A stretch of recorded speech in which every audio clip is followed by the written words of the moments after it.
Hello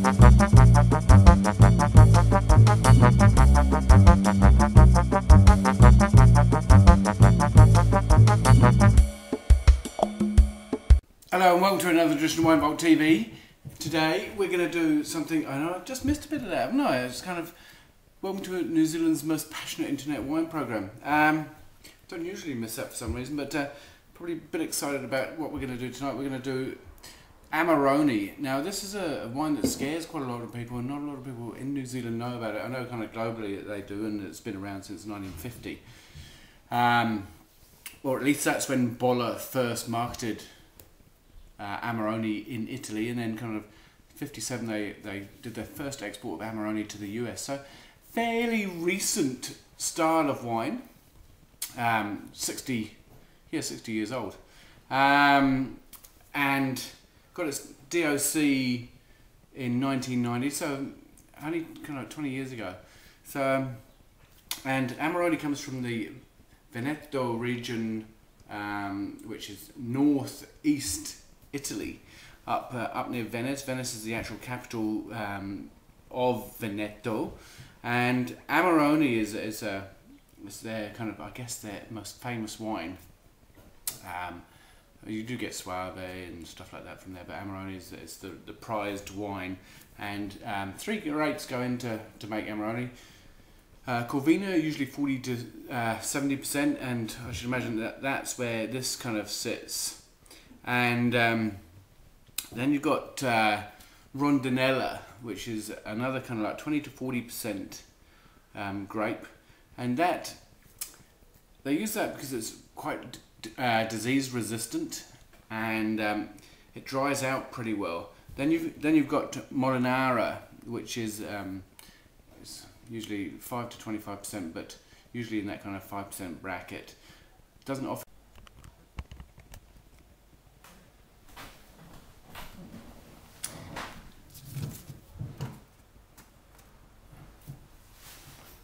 Sorry about that, the battery's a bit dead. Kind of, I guess that's the kind of the pain in live recording, really. But anyway, we're getting back to Amarone and the Bolla della Valpolicella, and what they do is so they pick all these grapes, and then they put them on these straw mats, and they leave them there on average 120 days, like 4 months, and it reduces the water in the grape by up to like 40%.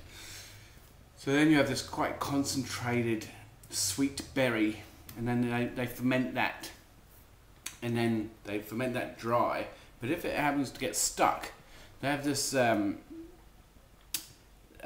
wine that they can make, which is Amarone della Valpolicella, and that's also a DOC wine. So they do have an option there if it does get stuck, and it can get stuck, especially when you're dealing with those kind of sugar levels and concentration and stuff like that. You've got to have enough yeast around, especially if it's a wild yeast fermentation, to actually turn all that sugar into alcohol and ferment it dry.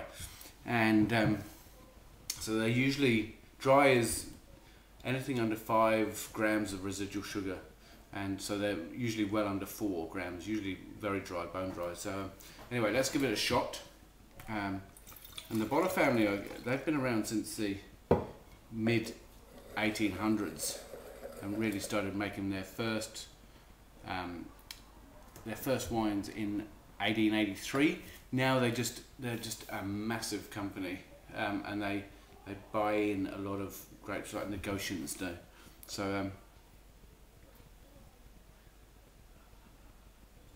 geez, it's got a lovely, very bright, sweet nose of cinnamon, almost of kind of like straw. And that's another little fact, that the straw beds where they leave their grapes out to air, in France they make a similar wine called Vin de Paille, which is that's also dried out on straw beds. So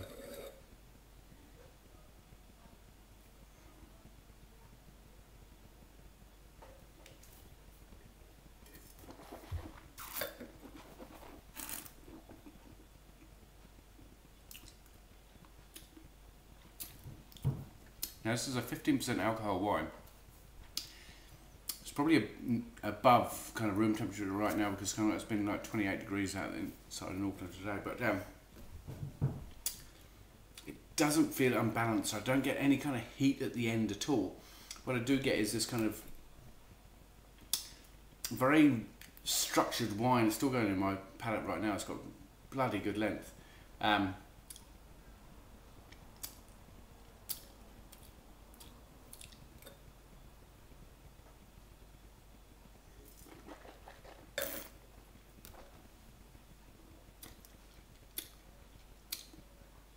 It was almost like a marmalade, cinnamon,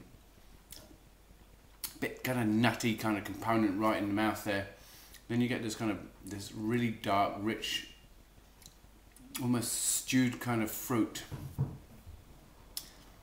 There's a little bit of oak right at the back there that I get, but it's so layered and textured and mouth-filling.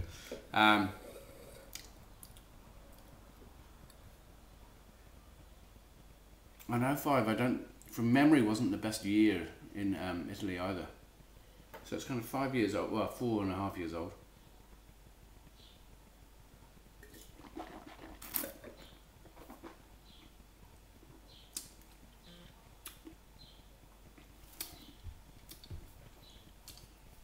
Now you're really going to like this wine if you like Pinot Noir and you like those big, rich Central Otago Pinot Noirs that almost Syrah-like.